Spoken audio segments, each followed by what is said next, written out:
Hey guys, so today I want to talk about Canada's immigration um, and how I think we should change it and the different things we should change.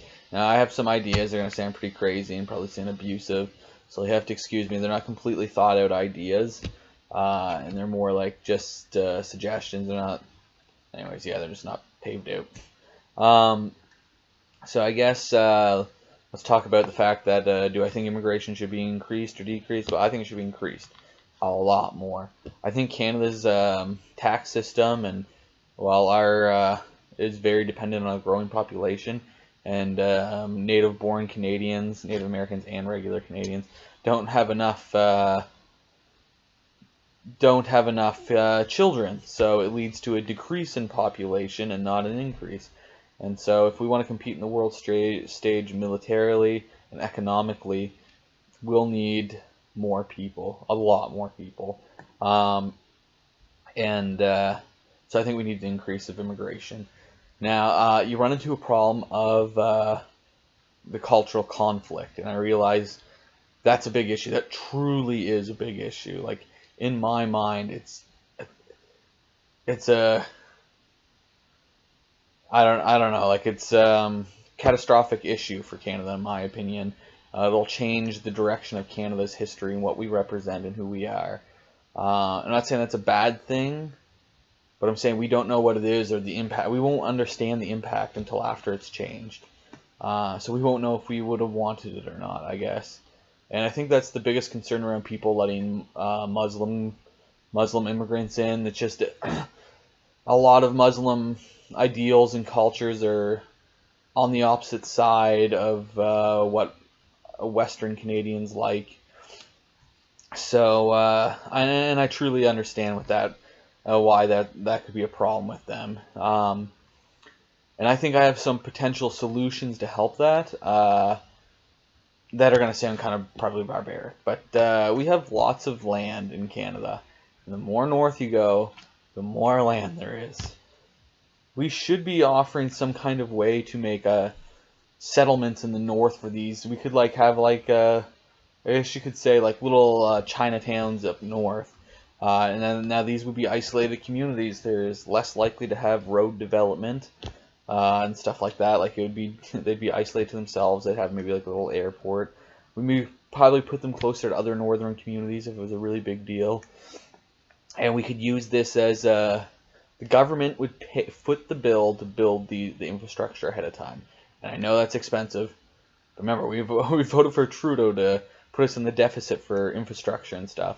And I think this would be a good program to put infrastructure in, because you're paying Canadians that are already here to start building and doing the infrastructure for these new towns. And then we get these immigrants over, and we say, okay, you want to live in Canada? Here's where you got to live for, I don't know, we'll say like 5 years, and then you can move if you want. Or maybe we could say, like, I think it's considered a human right under our charter that you have the free will to move anywheres in Canada. I could be wrong, but I think that might be a thing. So there's an issue there, I guess, with my idea. But we could say something like, okay, maybe we give you additional benefits. Like, this is a free house if you live here. Like, it's a free house. Maybe like we'll say, oh, after 20 years you can own the house. So you're not making any payments, but you don't own the house until after 20 years.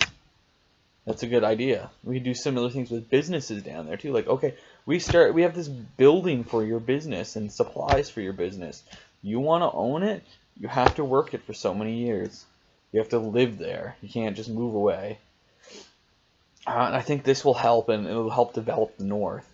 Because that's a big issue, and like we have a lot of natural resources up there that could be harvested and whatnot.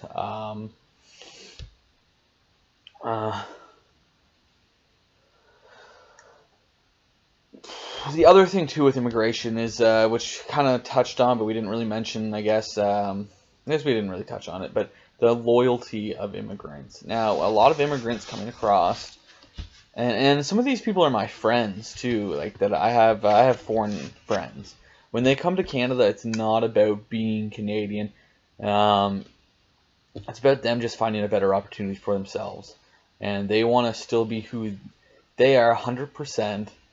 And if the chance ever arose where their country was better off or another country's better off, they would go back. Which brings concerns to me. Like, I know it's like let live or whatever kind of thing mentality. Let them live the way they want to live. They're not hurting us by being here or anything. But like, I'm not saying there's gonna be a big war or anything. But like, if we ever went to war with that country, like, who are they gonna show allegiance to? To us just because it's better? They're better off here? That's not true loyalty, in my opinion. And they should be expected to learn Canadian culture. I'm not saying their culture can't be implemented into ours. Maybe their culture is better than ours in some aspects, and we should take the better aspects. But it's not that simple. When you move here at start, you have to adapt to us, and then once you're part of Canadian society, you can say, okay, this part of my old culture, I think is better. I don't know. That's just my idea on that.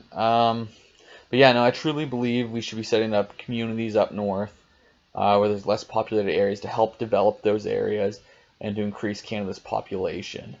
And then we'll be able to use those resources better, and with the infrastructure that'll employ Canadians. Now, I do suggest avoiding putting these places on islands, just because maybe this is just me being skeptical, or not skeptical, but I don't know what the word is for it, but let's say we get I don't know, let's just pick something. We'll pick we get 3,000 people from Germany, I don't know, and we stick them on an island. Not that we get that many people from Germany, not that we'd stick them all on an island up north, but and then they rebel against us. It'd be pretty hard, I think, to effectively take that island back, and it would require a lot more resources. But yeah, that's just my opinion on that. Anyways, thanks for listening, guys. Bye.